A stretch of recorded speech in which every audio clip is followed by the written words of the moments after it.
Prontinho, pode iniciar. Certo.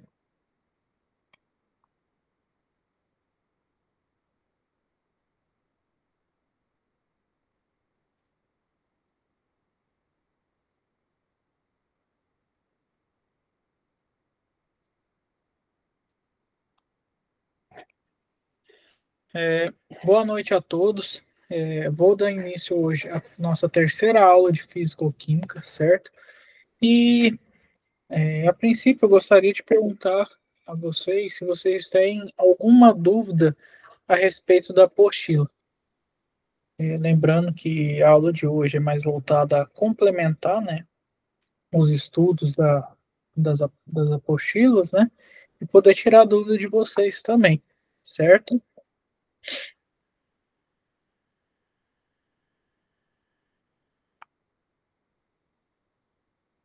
Bom, pessoal, então vou dar início. Qualquer coisa que vocês tiverem alguma dúvida, vocês podem também estar tirando essas dúvidas comigo ao final da aula, beleza? Hoje eu separei a aula em duas partes. A primeira, nós veremos um pouco sobre estequiometria e depois farei com vocês um resumão de tudo que foi visto nesse semestre, no caso, tudo também que tem na apostila, beleza? Então, vamos lá. Vamos começar com estequiometria química. Qual que é o objetivo da aula de estequiometria, né? O objetivo, no caso, pessoal, é fornecer uma visão detalhada sobre os princípios da estequiometria e sua aplicação em processos industriais, né? No caso, aqui nós trabalharemos em aplicações dos conceitos de molaridade, o reagente limitante, rendimento teórico e cálculo de massas em diversas reações químicas, que no caso ocorrem no contexto da indústria, né? Além disso, nós veremos também a importância da estequiometria no controle de processos industriais para otimizar a produção e minimizar alguns resíduos também. Então, vamos lá. A estequiometria, pessoal, é a área da química que estuda as reações quantitativas entre os reagentes e os produtos em uma reação química. O termo, no caso, deriva do grego e significa medida dos elementos. Em termos práticos, a estequiometria nos permite calcular quando, quanto de cada substância é necessário para que a reação ocorra e quanto de produto também será formado. Ou seja, nada mais que o que vai entrar na nossa reação vai sair. E tudo que a gente está entrando, a gente vai mensurar quanto de uma matéria-prima vai utilizar da outra para poder formar uma reação ou uma das duas ser consumida para gerar aquele tipo de produto. E outra coisa, tudo que a gente colocou, por exemplo, na entrada, tem que estar o mesmo valor na saída.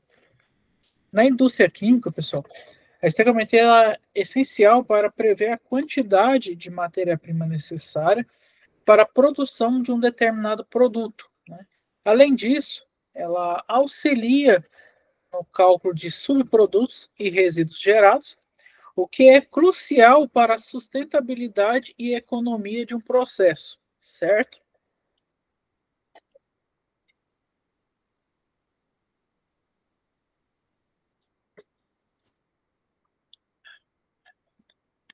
Bom, antes de nós começarmos, o caso, aplicar a estequiometria em reações químicas, nós precisamos entender alguns conceitos, né? Que no caso nós envolvemos mol, massa molar e o volume molar. Que seria o mol, né? A mol é nada mais, nada menos que uma unidade que usamos para medir a quantidade de uma substância, né? O mol contém aproximadamente 6,22 vezes 10 a 23ª partículas, ou no caso átomos, moléculas, né? E esse número é conhecido também como número de Avogadro. Massa molar. A massa molar de uma substância é a massa de um mol de átomos ou moléculas dessa substância. Ela expressa em gramas por mol, né? Que aqui eu trago a unidade para vocês, G/mol. Por exemplo, a massa molar da água é 18 gramas por mol. Como que faz esse tipo de cálculo, né? Bom, deixa eu ver se eu consigo uma canetinha aqui. Por exemplo, o hidrogênio. Opa, isso vai ficar ruim.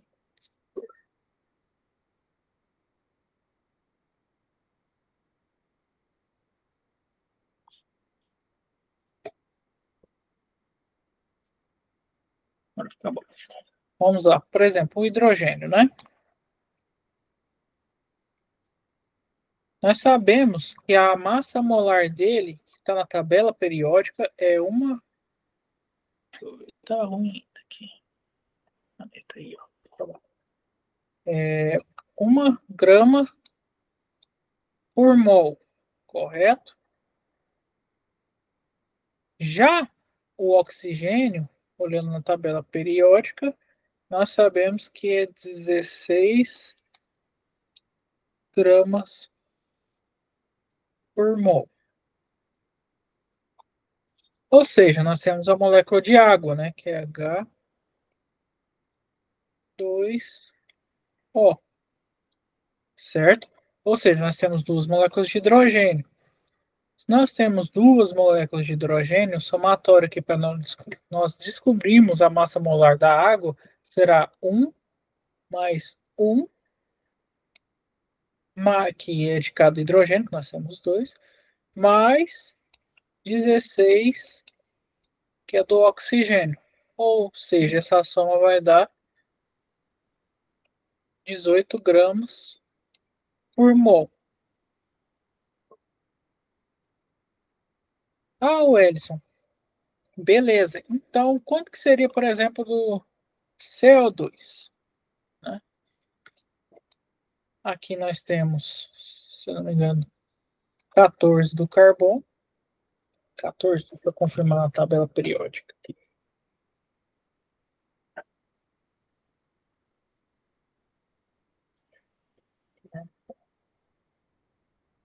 É 12, desculpa.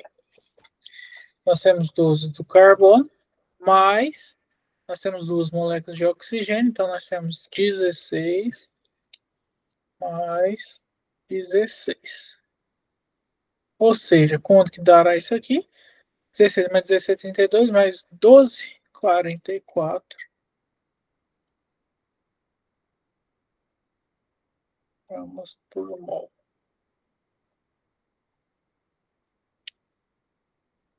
Beleza?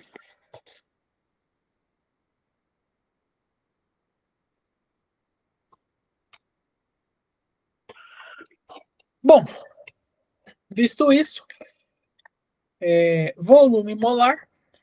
O volume molar é o volume que um mol de gás, no caso, ocupa em condições normais de temperatura e pressão, no caso, isso na CNTP, né?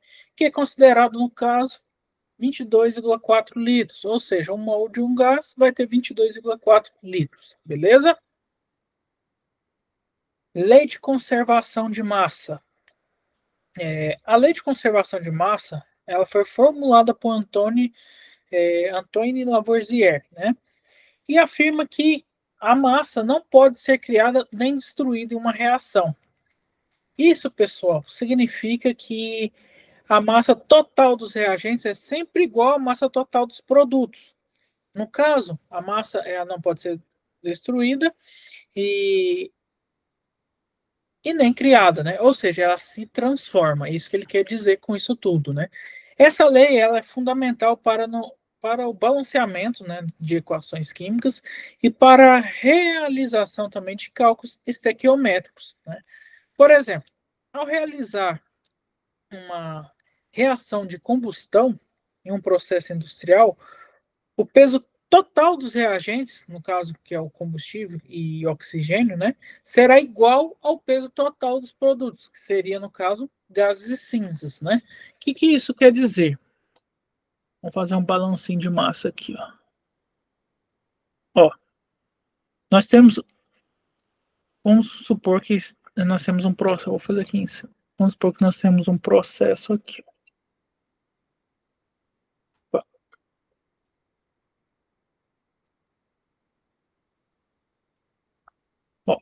Vamos supor que nós temos um processo aqui. Nós temos uma entrada, aqui nós temos uma saída. A entrada, nós temos F, e na saída nós temos um S, por exemplo. Aqui nós temos uma fórmula que vai ser, então, se você pegar aqui o balanço geral disso aqui, F igual a S. Só que, concordam comigo que se F igual a S, F é a nossa entrada, então nós teremos o que na entrada? Combustível, mais oxigênio, 2, que vai formar, no caso,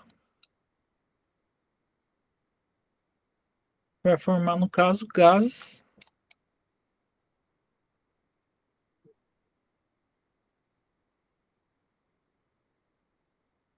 mais cinzas.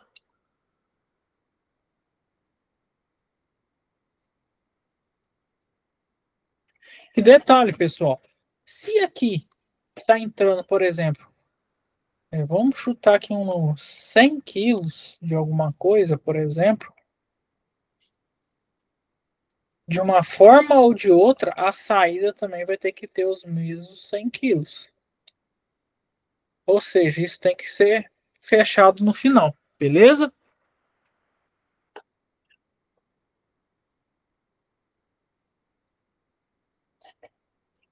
Só um minutinho, pessoal.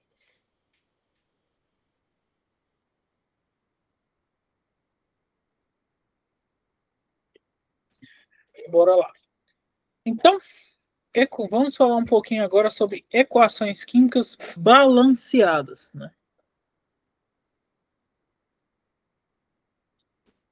Para utilizar, no caso, a estequiometria, precisamos primeiro entender, no caso, como balancear equações químicas, né?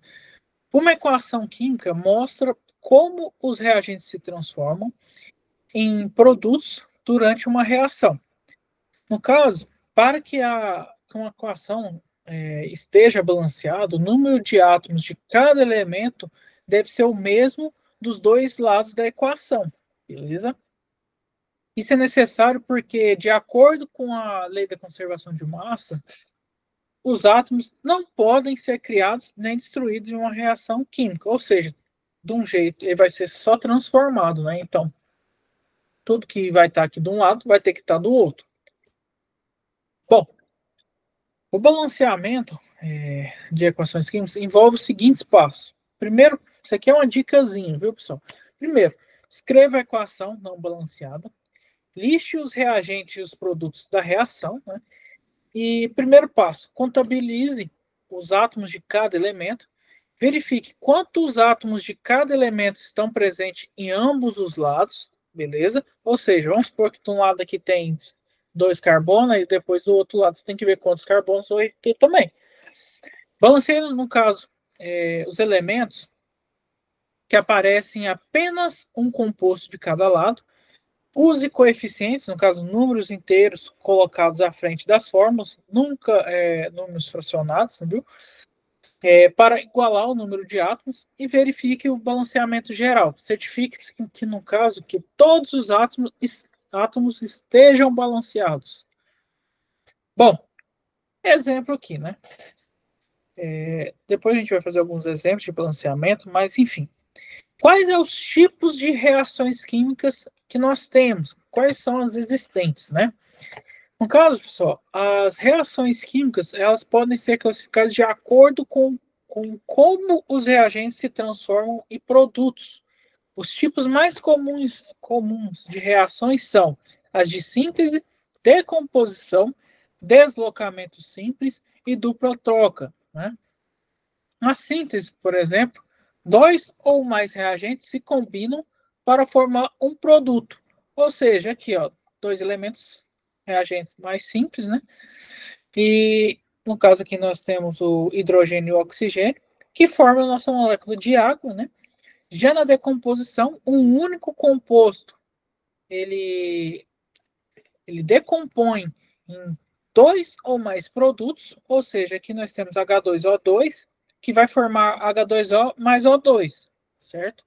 Deslocamento simples, nós temos um elemento que se desloca, outro e um composto. Por exemplo, aqui, ó, nós temos o zinco mais o HCl, o ácido clorídrico, né? Aqui, nós temos um deslocamento do cloro para se unir ao zinco, formando um cloreto de zinco mais o hidrogênio. Houve essa separação, né? Já de dupla troca, dois compostos trocam íons entre si. Ou seja, aqui a gente só houve uma troca de íons, formando, no caso, um cloreto de prata com NaNO3, beleza? Sendo que antes era o cloreto de sódio com NO3, AgNO3, certo? Bom, exemplos de reações industriais, por exemplo. A estequiometria ela é aplicada diretamente em processos industriais, pessoal. Dois exemplos grandes, de grande relevância, são a síntese de amônio, né, e a produção de ácido sulfúrico. A síntese de amônio é feita pelo processo de Haber-Bosch, e a reação de nitrogênio com hidrogênio para produzir amônio é uma das mais importantes na produção de fertilizantes. No caso, a equação balanceada é N2 mais 3H2, que forma 2NH3, né, que é a nossa amônia. Já a produção de ácido sulfúrico, que é o processo de contato, né, podemos dizer, nessa reação, o dióxido de enxofre é oxidado a trióxido de enxofre, que é, então, convertido em ácido sulfúrico. Ou seja, aqui nós temos SO2, 2SO2, desculpa, mais O2, que forma 2SO3. Bom, reações molares. A reação molar entre os reagentes e os produtos em uma reação química é determinada pela equação balanceada, por exemplo, na reação 2H2 mais O2, que forma H2O. No caso, pessoal, para cada 2 mols de H2 que reagem, 1 mol de O2 é consumido e 2 mols de H2O são formados. Essas relações elas são essenciais, no caso, para calcular as quantidades de reagentes necessárias ou de produtos formados também. No caso, permitindo que as indústrias químicas ajustem as proporções para maximizar a eficiência dos seus processos químicos, no caso. E o que eu costumo falar? Que isso está muito atrelado a custo, né? Se você tem um bom controle do seu processo, das suas reações, você evidentemente vai economizar muito reagente, muita matéria-prima, e lá no fim, quando você for colocar seu produto no mercado, você vai conseguir ter um valor mais competitivo. Bom,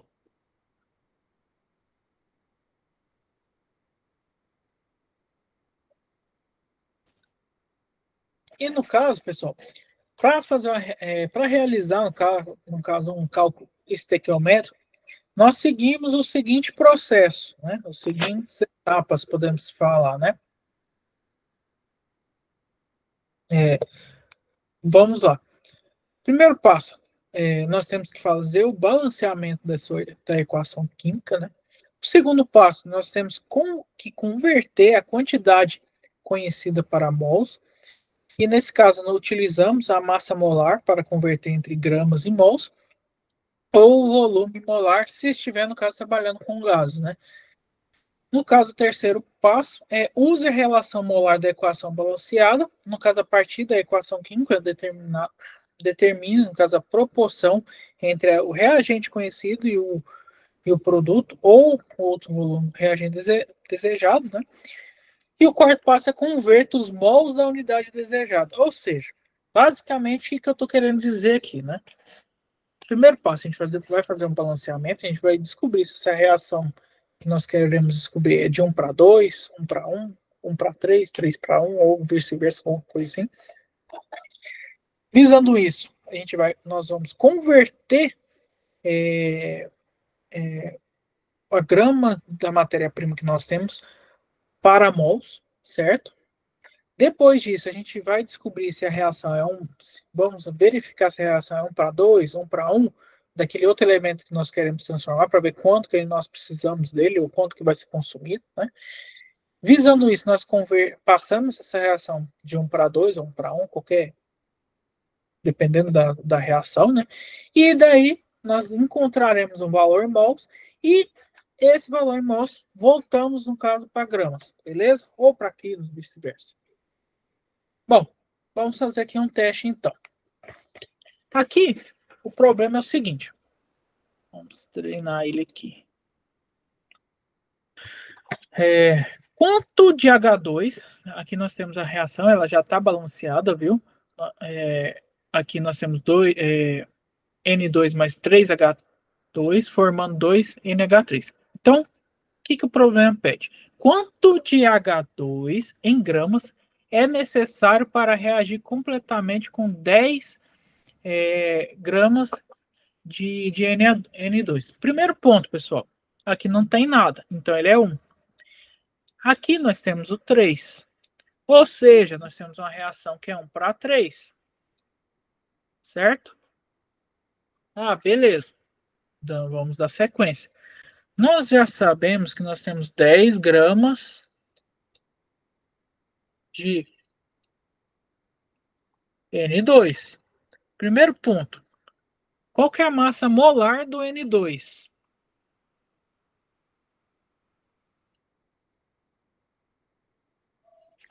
Vamos olhar na tabela.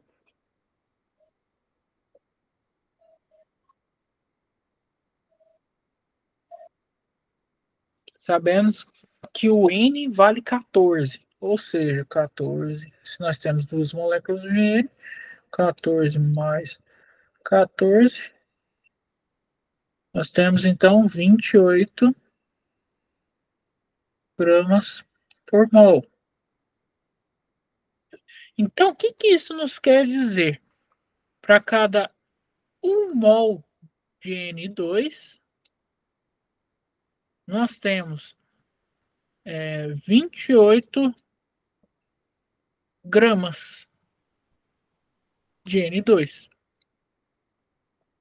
Porém, o nosso exercício falou que a gente tem apenas 10 gramas. Quanto que nós vamos precisar de H2 para reagir completamente esses 10 gramas? É isso que nós queremos descobrir. Então, nós temos 10 gramas aqui, que o exercício falou, e X baixo.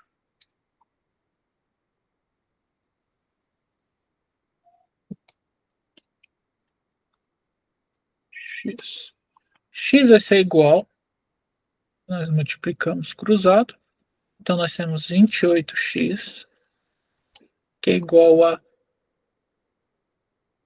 Eu até vou fazer diferente, eu vou fazer com as unidades aqui para vocês entenderem. Então nós temos aqui, ó, 28 gramas, tá? 28 gramas vezes o x, né? Multiplicou aqui, multiplicou cruzado, 10 vezes 1, que nós teremos 10 gramas por mol. 10 gramas, na verdade, vezes 1 mol, né? Sim. Então, x vai ser igual. Esse valor aqui passa para o outro lado dividindo, né? Para ficar cobrando para o x. Então, nós temos 10 gramas vezes 1 mol dividido por 28 gramas. Essas duas unidades se anulam, vai sobrar só mol. Então, aqui nós temos 10, 28, 10 entre 28, 28. Então, aqui nós teremos x vai ser igual a 0,36 mols. 0,36. Ou seja, de N2. Beleza. Então, nós descobrimos quanto que 10 gramas de N2 vale em mols, que é 0,36. Beleza. Mas aqui nós temos uma reação que é 1 para 3. Beleza? Então, nós teremos aqui uma reação 1 para 3.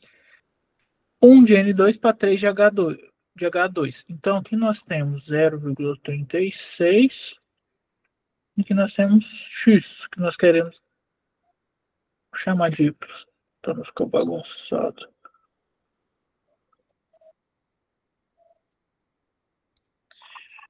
Vou chamar aqui de Y. E aqui vamos fazer a multiplicação cruzada. Ou seja, aqui nós teremos y vezes 1, nós teremos y, que vai dar igual a 0,36 vezes 3. Minutinho. Aqui, 0,36 vezes 3, teremos 1,08 mol de H2. Certo? Nós temos aqui 3 por conta da reação, beleza? O que nós temos que fazer agora? Fazer a conversão desse valor de mol de H2 para gramas, certo? Então, quantos mols tem uma molécula de H2?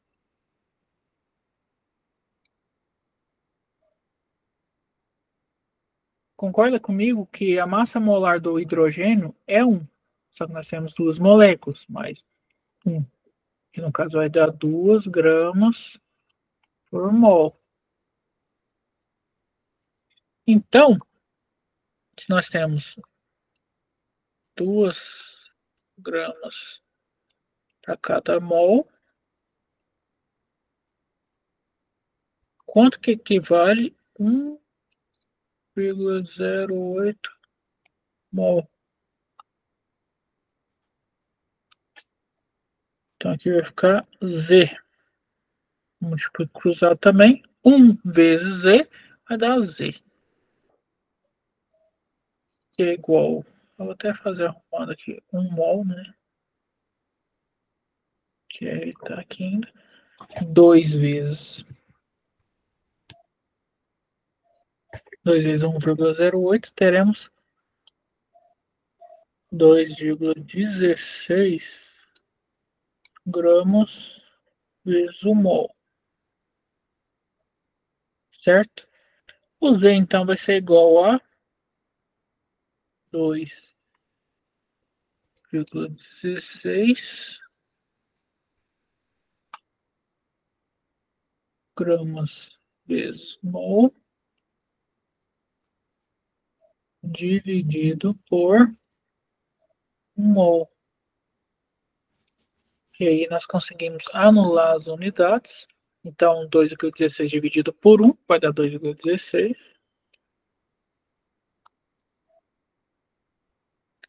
Então, Z vai dar igual a 2,16 gramas. E essa é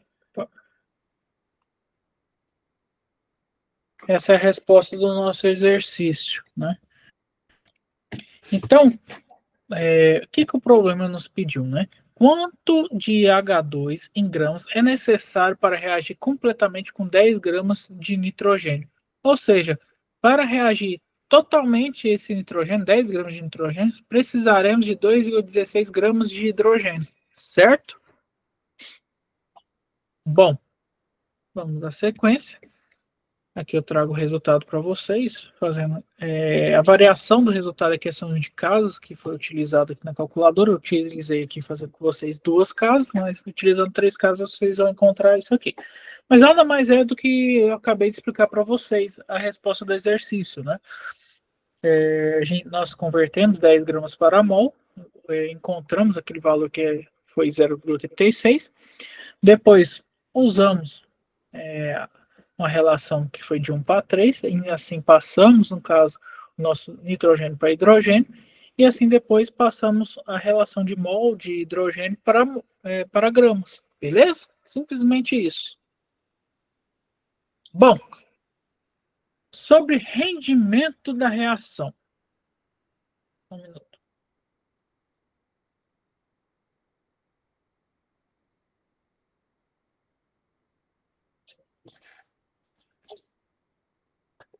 Só um minutinho, pessoal.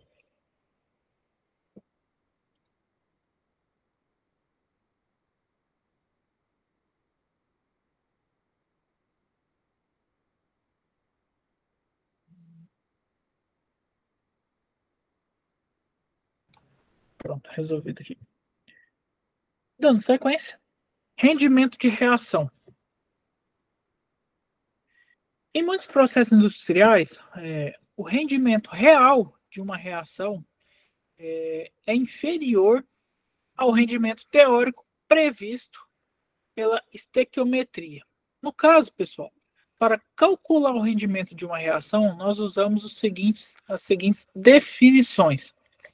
Rendimento teórico, né, que é a quantidade máxima do produto que pode ser formada, calculado a partir da estequiometria de reação. Rendimento real, que é a quantidade efetiva de produto obtido. Rendimento percentual, que é calculado pela fórmula, né, que é o rendimento real dividido pelo teórico, vezes 100.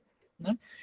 E nisso, a otimização dos processos industriais, elas buscam reduzir a diferença para aumentar a eficiência e minimizar o desperdício. Ou seja, eles buscam ter o rendimento real o mais próximo possível do teórico. Né? Mas dando sequência.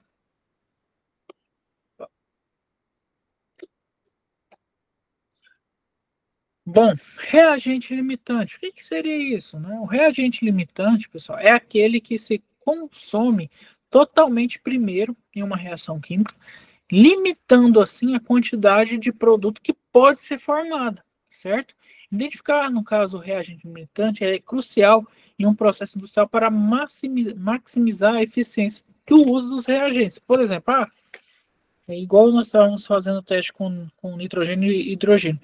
Vamos supor que nós não tivéssemos aquela 2,15 de gramas de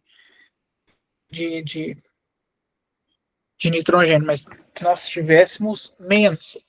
Ele seria um reagente limitante, por exemplo. Por quê? A reação só ia terminar de acontecer se fosse consumido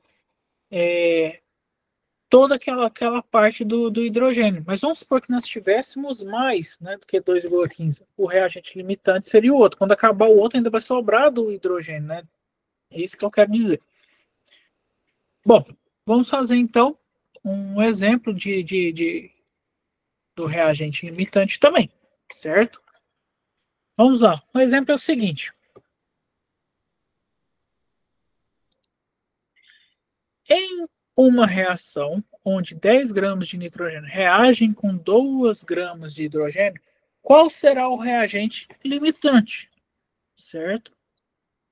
Bom, nesse caso, nós precisamos converter as massas para mol novamente, mesma coisa que nós fizemos no exercício anterior, né? Então, convertemos as duas, tanto de nitrogênio quanto de hidrogênio, ou seja, nós temos 10 gramas de nitrogênio, convertendo para mol, é equivalente a 0,357 mol. Já o hidrogênio, 2 gramas que nós temos na nossa reação, é a mesma coisa que 1 mol, né? Porque a massa molar do hidrogênio, do nosso gás hidrogênio, é 2 gramas por mol, certo? Então, nós temos 1 mol. Aí, o que nós temos que fazer agora? A proporção estequiométrica de nitrogênio e hidrogênio é 1:3, igual nós vimos no exercício anterior, certo? Então, nós precisamos de 0, nós fazemos o cálculo seguinte, 0,357 vezes 3, que vai dar igual a 1,71 de H2. Porém, pessoal, nós só temos 1 mol de hidrogênio. E então, portanto, o nitrogênio está em excesso. E no caso, então, igual eu falei, eu acabei de dizer para vocês, como o hidrogênio está faltando para terminar essa reação completa, ele será nosso reagente limitante, beleza? Bom, sobre excesso de reagente. O excesso de reagente é aquele que sobra após o término da reação. Né? O reagente em excesso é importante para alguns processos industriais, pois ele, no caso, pode aumentar a taxa de reação ou ser reaproveitado. No caso, no exemplo anterior do N2, ele estava em excesso. Né? Reações em solução. Em muitos processos industriais, os reagentes são utilizados em solução, né? E a concentração das soluções é expressa em molaridade, no M maior, no M maiúsculo, desculpa, que representa, no caso, o número de mols de soluto por litro de solução. No caso, a molaridade é usada em cálculos estequiométricos e envolvendo reações em solução para determinar também a quantidade de reagentes dissolvidos. Reações gasosas.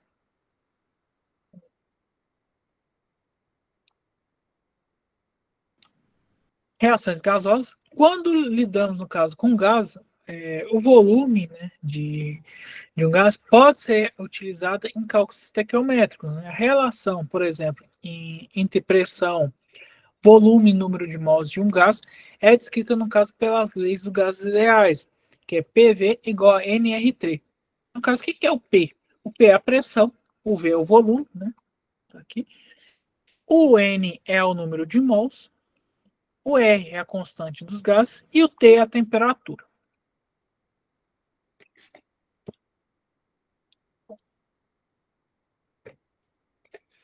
Aplicações industriais da estequiometria. No caso, pessoal, a estequiometria tem inúmeras aplicações da indústria, né?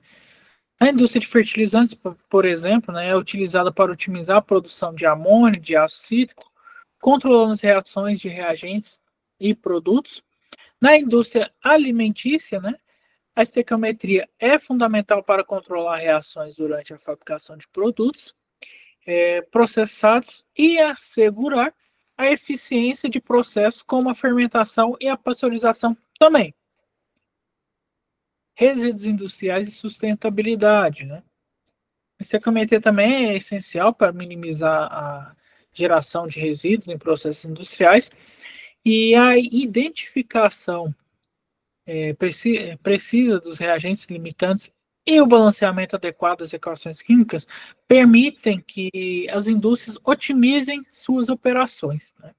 Reduzindo, no caso, o desperdício das matérias-primas e o impacto ambiental também. Por fim, nessa parte da aula, nós revisamos, no caso, conceitos.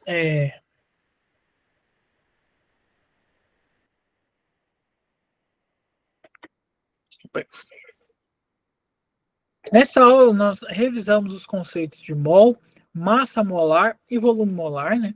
Além de, no caso, explorarmos como o balanceamento das equações químicas e realizar cálculos estequiométricos, né? Também discutimos um pouco a importância de identificar os reagentes limitantes e as aplicações desses conceitos na indústria para maximizar a eficiência e resíduos e minimizar os resíduos, beleza? Bom, pessoal, na aula de hoje, de matéria assim, diferente, seria até esse ponto. Né? Agora, eu vou deixar depois um exercício para vocês treinarem em casa, né? Para fixar mais a matéria. Né? E eu vou começar a fazer um resumão de tudo que tem naquela apostila, tudo que nós vimos, que eu passei para vocês nessas 3 aulas, beleza? Para ajudar vocês a fixar um pouquinho mais. E, enfim, depois, quando precisarem estudar, ter um resumão aqui, beleza? Então, vamos começar essa parte. Bom, vamos começar falando de estrutura atômica. Né? Qual que é o conceito, né? A palavra átomo, né, ela vem do grego e significa indivisível. Né? Na Grécia Antiga, pessoal, os filósofos já acreditavam que a matéria era formada por pequenas partículas que eram chamadas de átomos. Né? Porém, suas ideias não eram baseadas em experimentos. Né? E foi John Dalton, no século XIX, quem propôs a primeira teoria atômica moderna, acho que é 20, né? Sou um pouco ruim com essa parte. Isso, 19 meses. Quem propôs a primeira teoria atômica moderna com base na base científica, né? Bom, depois nós temos a teoria do Dalton, né? Que Dalton, no caso, acreditava que o átomo era uma esfera maciça, né? Indivisível e sem estrutura interna, como uma bola de bilhar, né? Ficou muito famosa esse modelo ficou muito famoso pela característica dele comparar o átomo com uma bola de bilhar. Então, todo mundo, quando você fala de bola de bilhar, já lembra do Dalton, né? Segundo ele, pessoal, o átomo era a menor porção de um elemento que poderia participar de uma reação química, né? Esse modelo foi muito importante, mas foi superado à medida com que novas descobertas ocorreram, né? E tecnologias que iam se desenvolvendo também, né? Bom, já na descoberta dos elétrons, que ocorreu pelo modelo de Thomson, né? Joseph Thomson, ele descobriu o elétron por meio de experimentos com ampolas de Crookes, né? Ele percebeu que, no caso, existiam partículas negativas dentro do átomo, né? E assim o átomo não poderia ser indivisível como pensava o Dalton, né? Thomson, ele propôs um modelo conhecido como pudim de passas, né? Uma esfera positiva com elétrons negativos incrustados dentro, certo? Depois, nós tivemos um modelo de Rutherford, né? Em 1911, Rutherford realizou um experimento bombardeando uma lâmina, desculpa, de ouro, com partículas alfa, né? Ele percebeu que o átomo possuía uma região densa e positiva, que era, no caso, o núcleo, né? O restante do átomo, por exemplo, seria praticamente o vazio, com os elétrons girando ao redor do núcleo, certo? Esse modelo ficou conhecido como o modelo planetário dos átomos, né? É bem semelhante ao que nós temos hoje, né? Utilizando, só deve se dizer. E depois nós temos o Bohr e seus níveis de energia. Em 1913, por exemplo, Niels Bohr ele aperfeiçoou o modelo de Rutherford, certo? Ele propôs que os elétrons giram em orbitais circulares ao redor do núcleo, chamados de níveis de energia, né? Cada órbita ele tem a energia bem definida e os elétrons não podem existir entre essas órbitas. Nesse caso, esses níveis foram representados pelas letras K, L, M, N, O, P e Q, né? Isso está até disposto nas níveis de energia da distribuição eletrônica também. Subpartículas e número atômico. Mais tarde, pessoal, foi descoberta também a terceira partícula subatômica, o nêutron, né? Com isso, compreendemos que o núcleo do átomo é composto por prótons positivos e nêutrons, que são neutros no caso, né? E que quase toda a massa do átomo está concentrada nele. Os elétrons, no caso, continuam girando em torno do núcleo, né? Formando, no caso, a eletrosfera. Bom, sobre então a distribuição eletrônica.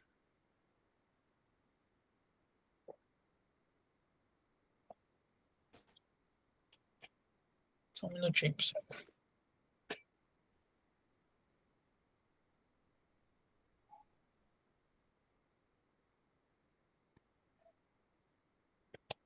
Sobre a distribuição eletrônica. A distribuição eletrônica mostra como os elétrons se organizam ao redor do núcleo. Eles ocupam camadas, ou, no caso, níveis de energia, identificadas pelas letras K até a Q, que foi até que eu acabei de dizer para vocês. Cada camada, pessoal, ela comporta uma quantidade máxima de elétrons, e, por exemplo, a camada K, ela comporta 2 elétrons, a camada L até 8, a M até 18 e assim por diante, beleza? Subníveis de energia. Além das camadas, os elétrons ocupam subníveis dentro de camadas, né, que é S, P, D e F.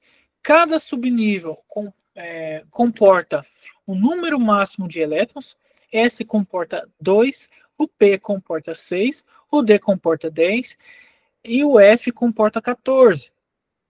A distribuição eletrônica completa de um elemento ela segue uma ordem baseada em níveis e subníveis, definida pelo diagrama de Lewis-Pauling. Diagrama de Lewis-Pauling.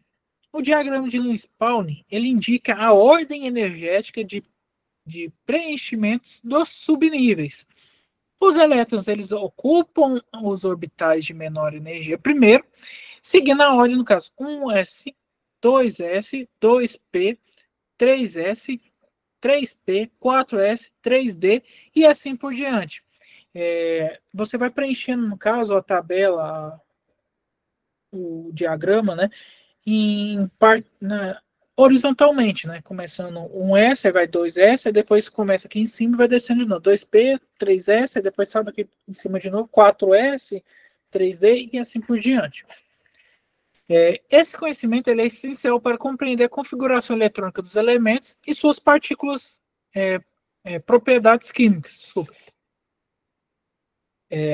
Tabela periódica e sua história, né? A tabela periódica, pessoal, é uma forma organizada de apresentar todos os elementos químicos conhecidos, né? O primeiro cientista a propor uma organização dos elementos foi o Dmitri Mendeleev, né, em 1869. Ele organizou os elementos por ordem crescente de massa atômica e agrupou aqueles com propriedades semelhantes, né? Mais tarde, Henry Moseley descobriu que, no caso, a propriedade mais fundamental era o número atômico e reorganizou a tabela com base nele, criando, no caso, a tabela periódica como hoje nós conhecemos ela. Estrutura da tabela periódica. A tabela periódica é composta por linhas horizontais, chamadas períodos, e colunas verticais, chamadas grupos ou famílias, né?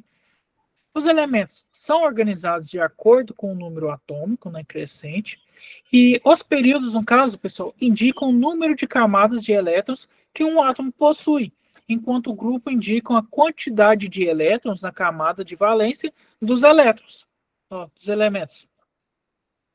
Grupos e famílias.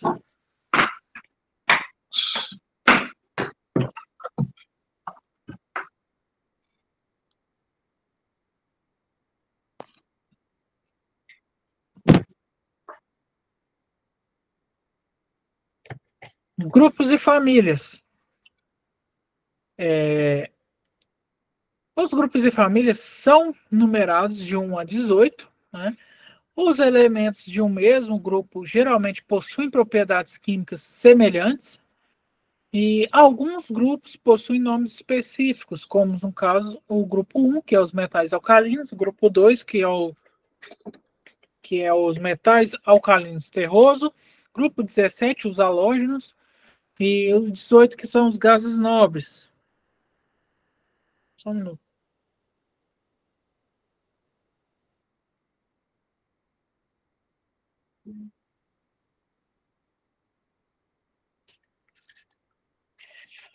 Os gases nobres são o grupo 18.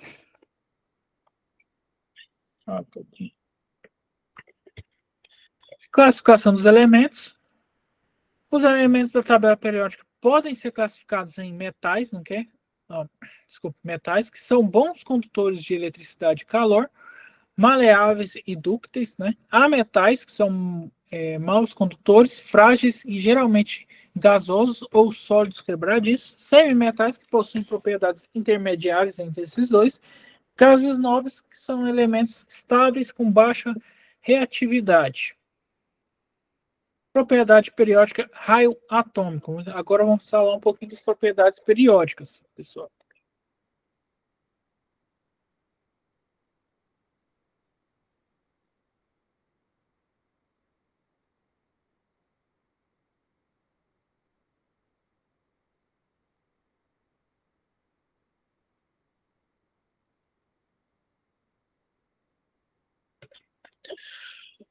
Então, o raio atômico é a medida do tamanho do átomo. Na tabela periódica, o raio atômico aumenta de cima para baixo, de dentro de um grupo e diminui da esquerda para a direita em um período. Isso acontece devido ao aumento do número de camadas e à força de atração do núcleo sobre os elétrons. Energia de ionização. No caso, a energia de ionização é a energia necessária para remover um elétron de um átomo no estado gasoso. Quanto menor o átomo, maior é a energia necessária para remover um elétron, pois ele está mais fortemente atraído pelo núcleo. E na tabela, a energia de ionização aumenta da esquerda para a direita em um período e é de baixo para cima em um grupo. Afinidade eletrônica. A afinidade eletrônica é a energia liberada quando um átomo neutro no estado gasoso ganha um elétron. Elementos com alta afinidade eletrônica têm forte tendência a ganhar elétrons, pessoal. Essa propriedade aumenta da esquerda para a direita e de baixo para cima na tabela periódica. Eletronegatividade. Eletronegatividade ela é a capacidade de um átomo de atrair elétrons em uma ligação química. O elemento mais eletronegativo da tabela é o flúor, né? E essa propriedade aumenta da esquerda para a direita e de baixo para cima. Os gases nobres não têm eletronegatividade significativa, viu? A eletropositividade é a tendência de um átomo em doar elétrons, né? É o oposto da eletronegatividade. E os elementos mais eletronegativos estão no canto inferior esquerdo da tabela, como metais alcalinos. A eletropositividade ela diminui da esquerda para a direita e aumenta de cima para baixo.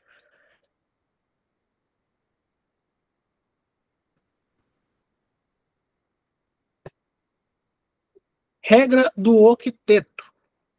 A regra do octeto, pessoal, afirma que os átomos tendem a adquirir 8 elétrons na camada de valência para alcançar estabilidade semelhante à dos gases nobres.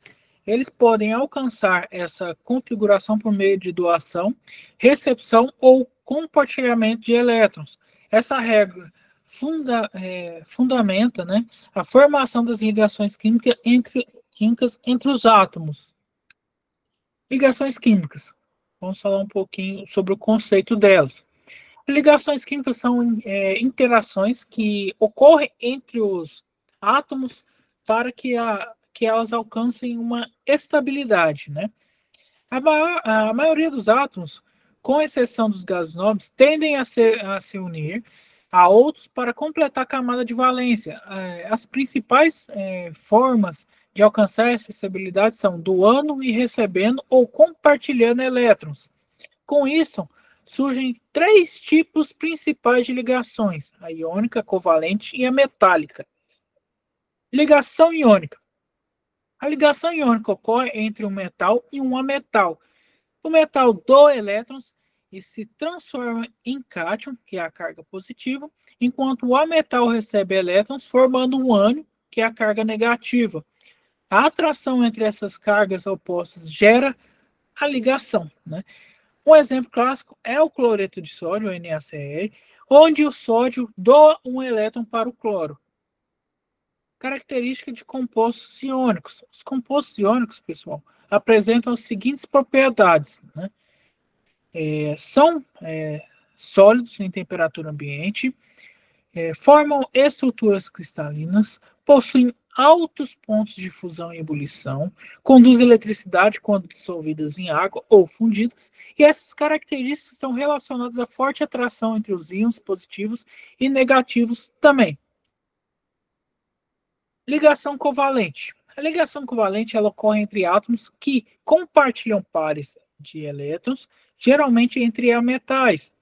Essa ligação ocorre quando ambos os átomos precisam ganhar elétrons. Por exemplo, na molécula de H2O, o oxigênio ele compartilha elétrons com 2 hidrogênios. As ligações podem ser simples, no caso um par, duplas, que são 2 pares, ou triplas, que são 3 pares compartilhados. Representação de Lewis e fórmula, né? A ligação covalente ela pode ser representada pela estrutura de Lewis. que mostram os elétrons ao redor dos átomos. Também podemos utilizar a fórmula estrutural, mostrando, no caso, a ligação com traços, né? E a fórmula molecular indicando apenas o elemento e quantidades, né? Essas representações facilitam as visualizações das ligações e dos pares de elétrons compartilhados. Ligação metálica. A ligação metálica ela ocorre entre os átomos de metais, né? E nela, os elementos da camada de valência se movimentam livremente entre os átomos, formando um mar de elétrons, entre aspas. Isso explica a alta condutividade elétrica e térmica dos metais. Eles, além de, no caso de sua maleabilidade, sua ductilidade, desculpa. Metais como cobre, ferro e alumínio, eles possuem esse tipo de ligação, viu? Ligações dádivas ou coordenadas, né? Em alguns casos, uns átomos fornecem os dois elétrons para uma ligação covalente. Isso é chamado de ligação dátiva ou coordenada, né? Ela ocorre quando um átomo com um par de elétrons, um par eletrônico disponível, compartilha esse par com outro átomo que está em sua camada incompleta. Um exemplo é o íon amônico, o NaH4, né? Onde o nitrogênio doa um par para se ligar com um próton, com hidrogênio. Octeto expandido.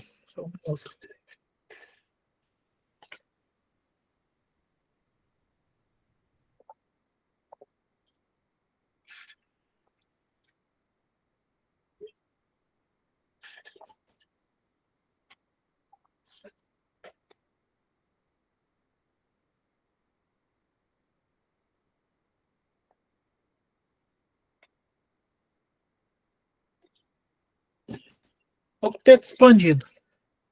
Alguns átomos, especialmente os três, alguns átomos, especialmente os do terceiro período da tabela periódica em diante, podem ultrapassar o oitavo elétrons, podem ultrapassar 8 elétrons na camada de valência. Isso ocorre devido à presença de orbitais disponíveis para acomodar mais elétrons.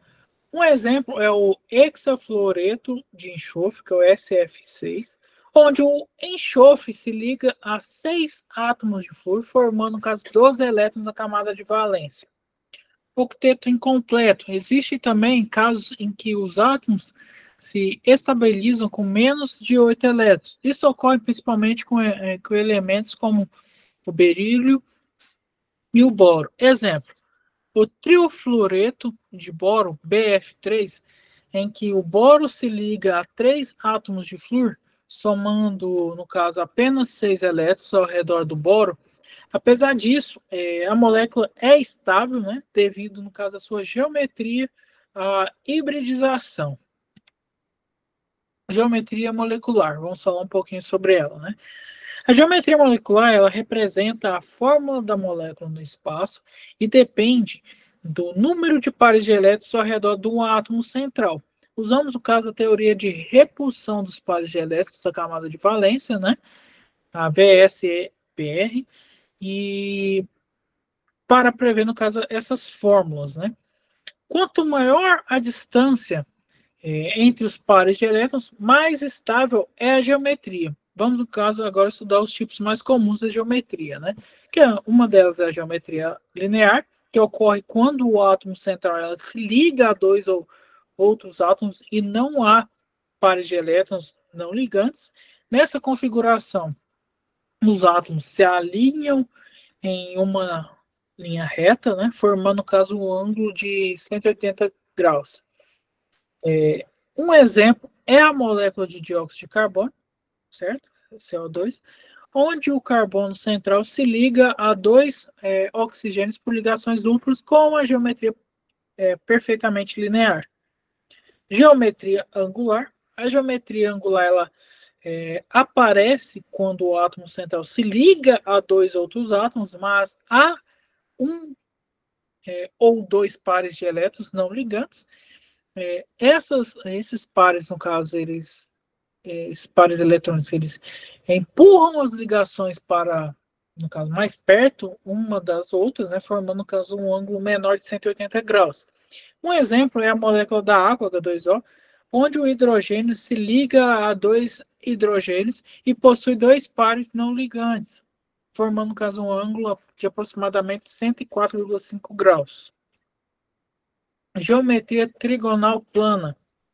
A geometria trigonal plana ela ocorre quando o átomo central está ligado a três outros átomos sem pares de elétrons não ligantes. Os três átomos se distribuem em torno do átomo central em um plano, no caso, formando ângulos de 120 graus, 120 graus entre si. Né? Um exemplo é o trifluoreto de boro, né, BF3, onde o boro se liga a três átomos de flúor. Geometria piramidal. A geometria piramidal ela ocorre quando o átomo central está ligado ao, a, a átomos e possui um par de elétrons não ligantes. Esse par causa uma repulsão que empurra as ligações para formar uma pirâmide. Um exemplo é a amônia, NH3, onde o nitrogênio está no centro, ligado a três hidrogênios e com um par de elétrons isolados. Geometria tetraédrica. Na geometria tetraédrica, o átomo central se liga a outros átomos e não possui pares não ligantes. Né? Os átomos ficam distribuídos no espaço com ângulos de 109 graus entre as ligações. Um exemplo clássico é o metano, CH4, onde o carbono está no centro e se liga a quatro átomos de hidrogênio. Geometria bipiramidal trigonal. Essa geometria ocorre quando o átomo central está ligado a cinco outros átomos sem pares não ligantes. Os átomos se distribuem, no caso, em torno do centro, formando uma estrutura com duas pirâmides, né? Uma acima da outra, no caso, abaixo do plano central. Um exemplo disso é o pentacloreto de fosfato, PCl5.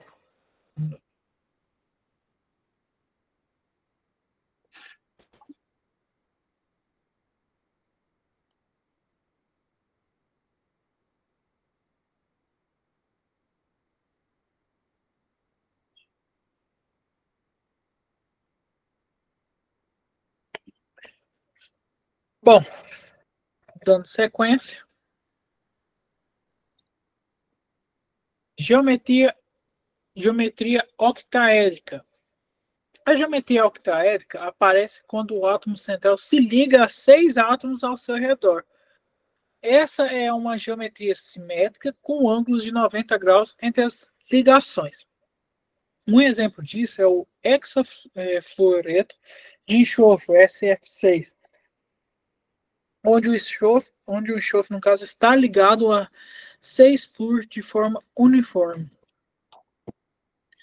Polaridade das moléculas. A polaridade de uma molécula depende da diferença de eletronegatividade entre os átomos e da geometria. Se a distribuição dos elétrons for desigual, por exemplo, a molécula será polar, formando, no caso, polos positivos e negativos. Se for simétrica e as forças se cancelarem, né, será apolar. Exemplos disso é o H2O, né, que é polar, o CO2, que é apolar, e apesar de, no caso, ter ligações polares. Dipolo e momento dipolar. Moléculas polares elas possuem um vetor chamado momento dipolar, representado, no caso, por uma seta apontando da carga positiva para a negativa. Né? Quanto maior a diferença de eletronegatividade é a separação da carga, maior será o momento dipolar. Essa propriedade ela afeta a solubilidade, né? Ponto de fusão e ebulição das substâncias. Moléculas, no caso, com o momento dipolar, elas são resultantes diferentes de zero que são polares. forças intermoleculares.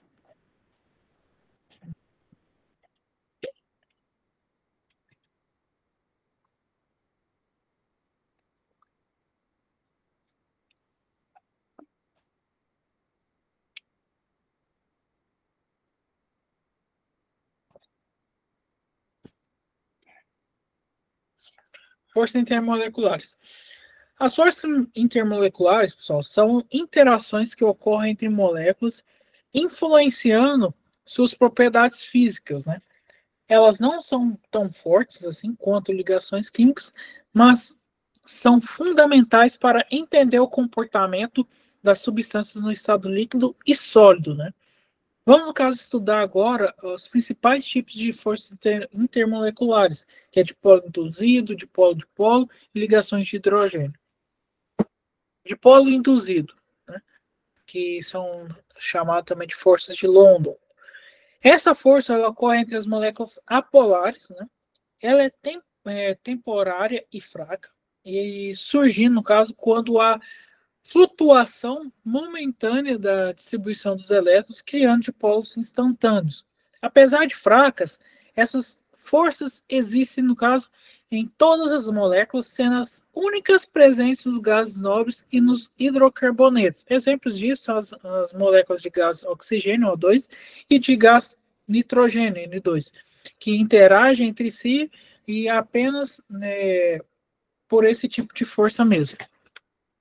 Dipolo, força de polo, né, ocorre entre moléculas polares e permanentes, né, como possuem também polos positivos e negativos. Essas regiões se atraem, formando, no caso, uma interação mais forte do que as forças de London, né? A força, a força aumenta conforme a polaridade da molécula. Exemplo disso é o cloreto de hidrogênio e HCl. Em outras, e que moléculas também se atraem devido às diferenças de eletronegatividade que entre H e Cl. Ligação de hidrogênio, pontos de hidrogênio, né? São interações de polo e especiais e muito fortes, né? Que ocorrem quando o hidrogênio está ligado, no caso, a átomos altamente eletronegativos, como flúor, oxigênio e nitrogênio.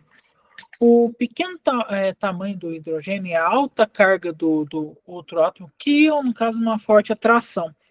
Essa ligação é responsável por propriedades especiais da água, como no caso seu ponto de ebulição elevado. Um exemplo disso é H2O, né? NH3 e HF. Importância das forças intermoleculares. As forças intermoleculares, pessoal, elas explicam diversas propriedades de substâncias, como no caso ponto de fusão e ebulição, né? Solubilidade em água ou em solventes apolares, viscosidade e tensão superficial. Por exemplo, a água tem ponto de ebulição alto para o seu tamanho molecular por conta das pontes de hidrogênio. Estudo dos grupos da tabela periódica. Metais alcalinos. Vamos voltar um pouquinho para trás, né? Essa parte que eu vou pular, pessoal. Essa aqui não.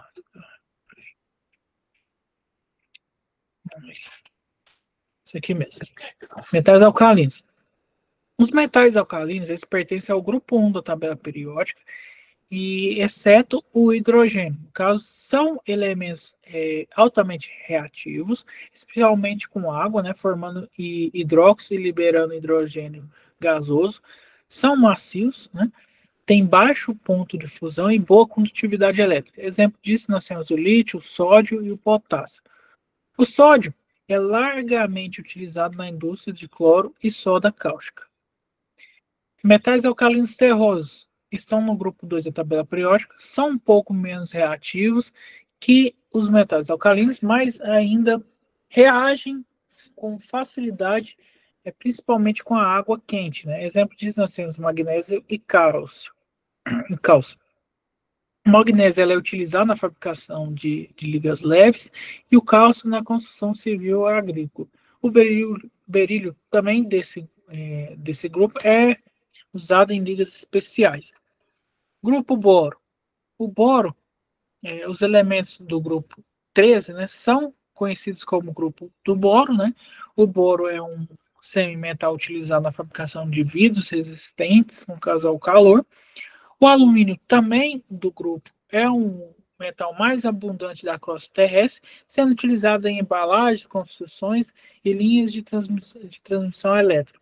Outros elementos do grupo, como galho, ídio e talho, né, têm uso em eletrônica, né, e semicondutores também. Grupo do carbono. Este grupo inclui o carbono, o silício, o germânio, e o estanho e o chumbo. O carbono ele é essencial à vida e forma, no caso, a base da química orgânica. Né? Ele pode ser encontrado na forma de grafite, diamante ou carvão, né? Ou seja, todo grafite, nem tem aquela brincadeira, todo grafite é um diamante, né? Se você colocar uma alta pressão nele, né? O silício é muito abundante também, fundamental na indústria de semicondutores. O estanho e o chumbo são utilizados em soldas e ligas metálicas, né? Embora o uso do chumbo esteja sendo reduzido por conta da sua toxicidade. Grupo do nitrogênio. Esse grupo contém o nitrogênio, fósforo, arsênio, antimônio e bismuto. O nitrogênio compõe 78% do ar atmosférico e é utilizado na produção de fertilizantes e explosivos. O fósforo é essencial para o crescimento das plantas e também usado em fertilizantes. Está relacionado ao crescimento das plantas. Arsênio, ele é um antimônio. Arsênio, antimônio e bismuto possuem aplicações industriais e eletrônicas, mas alguns são tóxicos. Calcogênios. Os calcogênios, eles pertencem ao grupo 16 da tabela periódica, incluem oxigênio, enxofre, selênio, telúrio e polônio. E o oxigênio ele é vital para a respiração celular e essencial à vida, né? O enxofre ele é usado na produção de ácido sulfúrico e na vulcanização de borracha, né? Selênio e telúrio têm aplicação em ligas metálicas e eletrônicas também. O polônio é radioativo e raramente utilizado de pesquisas científicas. Halógenos, halogênios, né? Os halogênios, eles fazem parte do grupo 17 da tabela periódica, incluindo, no caso, o flúor, cloro, bromo, iodo e o estato. São elementos altamente reativos, especialmente com metais formando sais.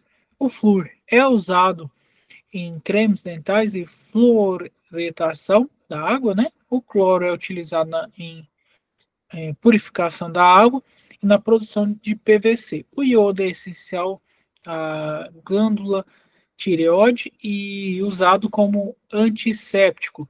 Todos são, no caso, venenosos em excesso e exigem cuidados em manuseio. Bom, os gases nobres no caso, estão no 18º grupo da tabela periódica, inclui no caso o hélio, né, o neônio, o argônio, e o criptônio, o xenônio e o randônio. Esses elementos são quimicamente estáveis porque já possuem 8 elétrons na camada de valência, exceto o hélio, que possui 2, por isso raramente formam compostos. São usados em lâmpadas, iluminação e letreiros, né, e anestésico, que é o xenônio, né, e em balões, que é o hélio. Em anestesia, desculpa. Reações químicas, vamos lá. Reações químicas, pessoal. Deixa eu só ver um negócio. Aqui. Reações químicas. As reações químicas são transformações em que uma ou mais substâncias se convertem em outras diferentes. Durante uma reação, os átomos se rearranjam, quebrando ligações antigas e formando novas, né? Ou seja, se transformando igual havia dito lá atrás. O que não muda é a quantidade total dos átomos, eles apenas se reorganizam, ou seja, tudo que entra sai. A substância que inicia a reação são chamadas de reagentes e as que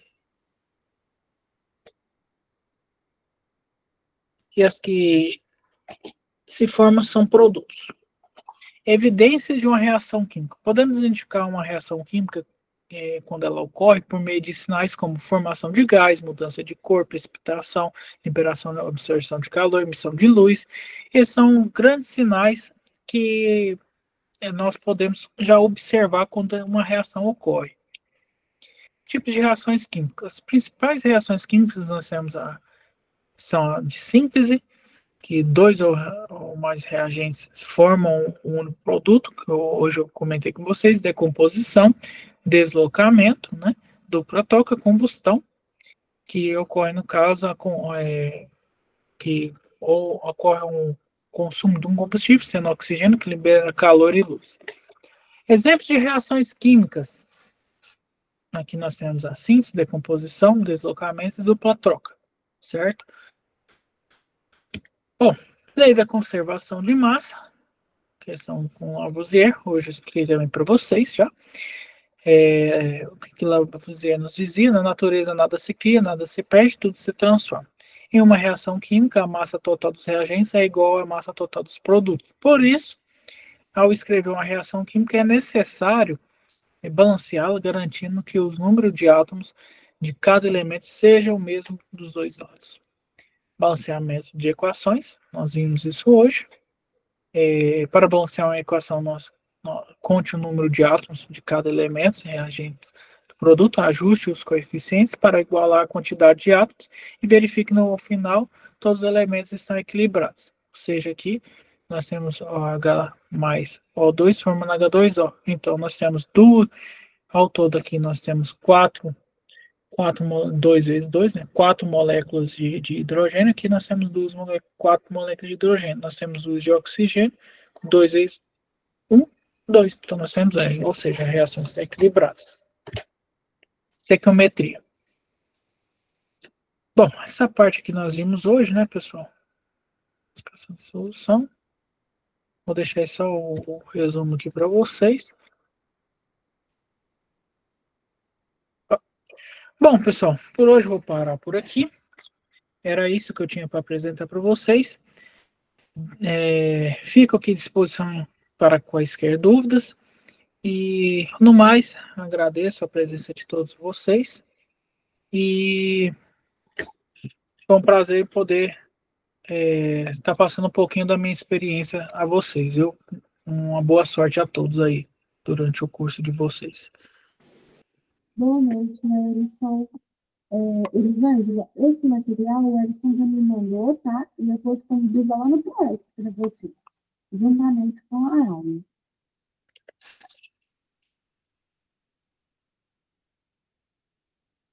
Certinho? Uma boa noite a todos. Boa noite, professor. Muito obrigada. Boa noite, boa noite.